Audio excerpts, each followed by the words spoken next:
What's up, y'all? It's cold today, so I got a fire going. Today I'm going to use this to notch my frame for the rear shocks. I'm just going to kind of cut this in half, or probably a little less than half, but you know, and then put that in my frame rails. Give me some more room for shocks in here. That's what I'm going to do today.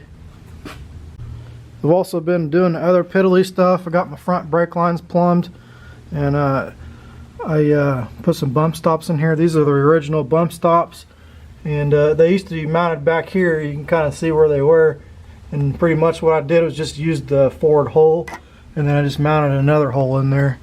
But they're almost perfect height for what I need. I may have to trim them just barely, but it's in a pretty darn good location, and looks like they're going to work out all right. So I did get my drive shafts built. Can't even see them, but I made a little bit of video of me making the rear, or cutting down the rear drive shaft, so I'll put that in there. And then the front one, I had to order all new parts, so I just ordered all the yokes and stuff. I didn't have anything to work with, so I just ordered yokes and tubing and welded it all together. So those are all in. Everything's looking good. I got my my clutch line plumbed to the NV4500, and so my clutch is all working good. The hydraulic part of it, it's working pretty good. Pretty much what I did was, original GM clutch line used this funky quick disconnect, but it had a stainless hose on it. So pretty much what I did was I just cut that off, and on this stainless hose part, and I just put a dash. This is a dash 4 hose, so I just put an AN fitting on there and connected it right up to my Jeep. It was super easy.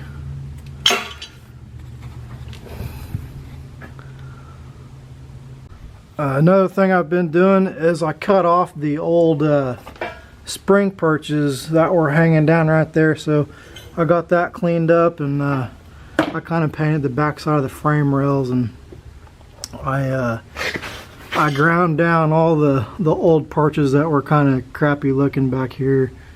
So now that I got a light here, here's my drive shafts.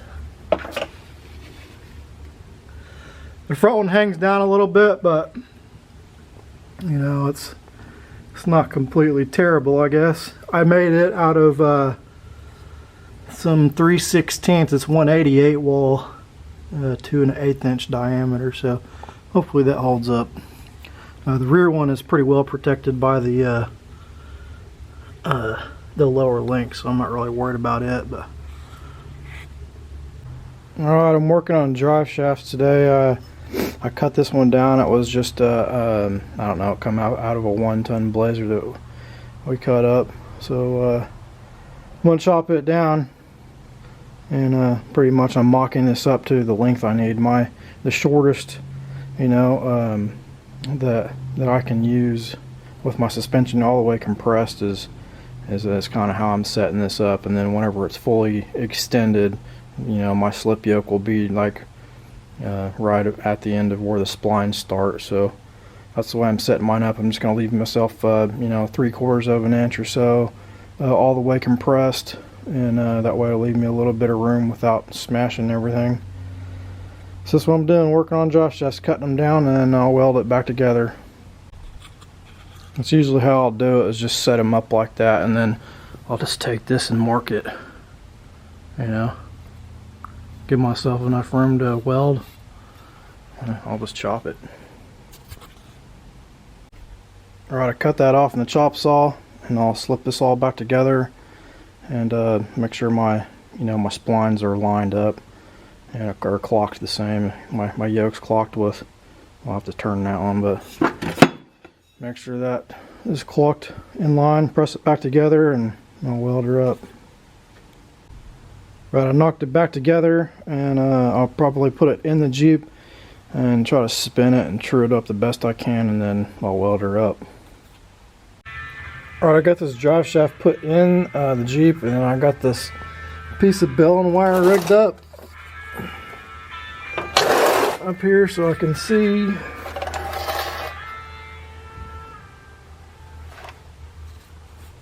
Holy. You know what I mean? I can turn this and see.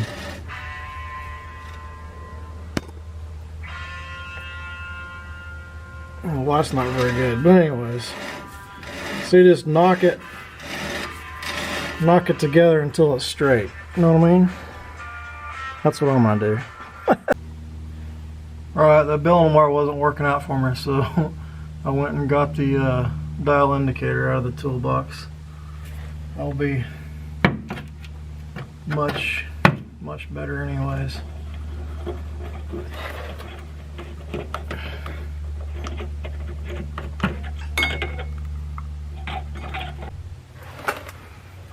Alright, I got it within,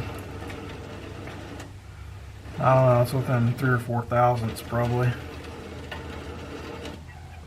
So it jumps around a little bit, but I think it's just the imperfections in the tube from where I ground on it and cut on it and cleaned it. So it's good enough for me. I'm gonna weld, tack it up and take it out and weld it. Looks pretty damn good. Alright, there it is. Welded up. Put it in the Jeep and forget about it.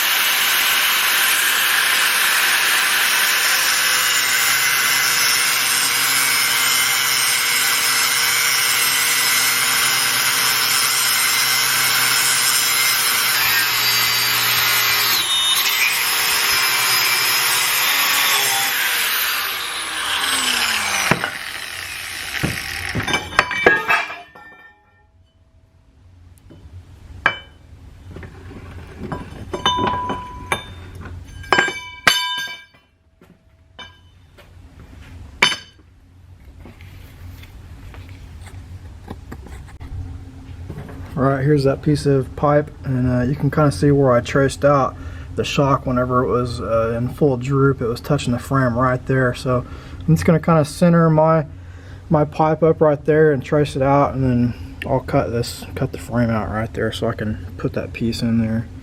And this stuff is about 1/4 inch, so should be plenty good. Plus I'll have it tied, tied together with this upper hoop, so should be plenty strong, hopefully. Alright, here's my piece, and this is what I've traced out. So guess I'll get the torch and cut it out, see what happens. It's gonna be difficult.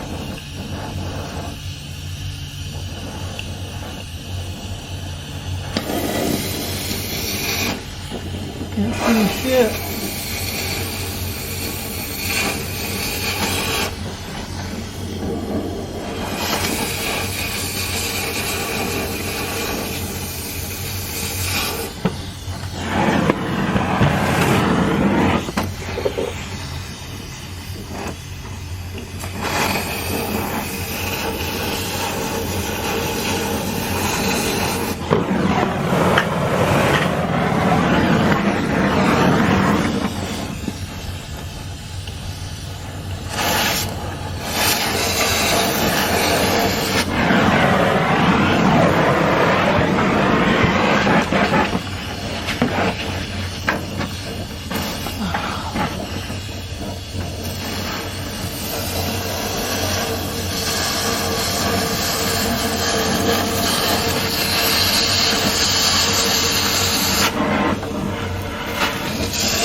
That was a little difficult.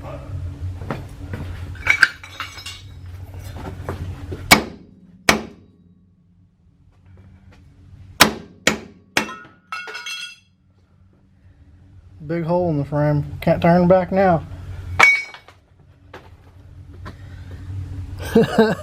I'll mark the bottom out, and I cut that a little tight so I can clean all that up nice.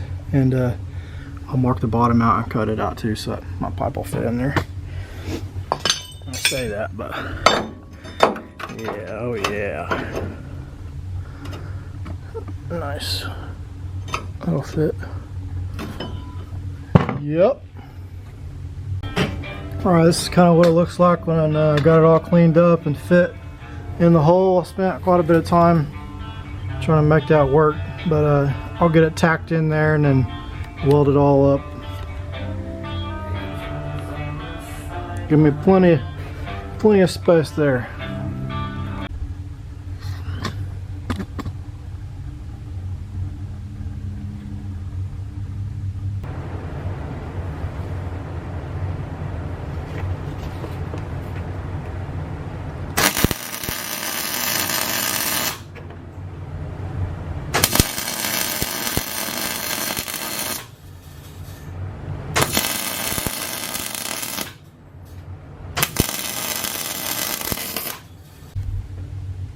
Alright, I got it welded up, put some paint on it. It's still wet, but looks better. It gave me a bunch of room, you know, to put a shock in there, so should be cool. Now it's got to do the same thing on the other side.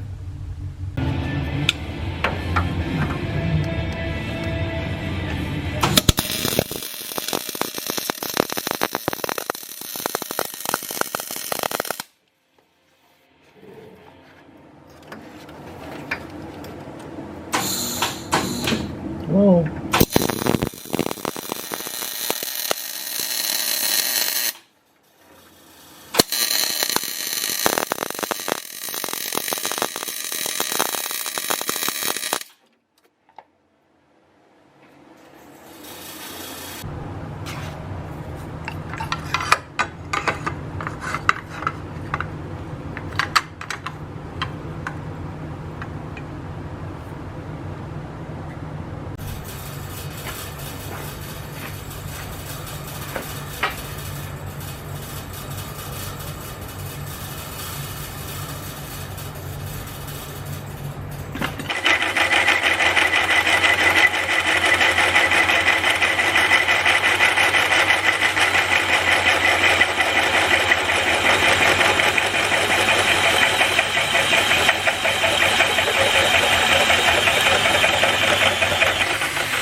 Alright, I got this other side almost buttoned up, pretty much got the C-pillar thing and welded on, and I just need to chop this out for that I don't know, that notch for the shock or whatever. But anyways, appreciate you guys watching. Hopefully soon we'll have this thing on the trail. I got my drive lines and stuff in, like I said earlier, and once I get these shocks put on, I'm going to try to get it out on the trail and measure for the front. I'm not going to put front shocks on it yet until I get it out there and get it stretched out a little bit. So anyways, more to come soon, hopefully.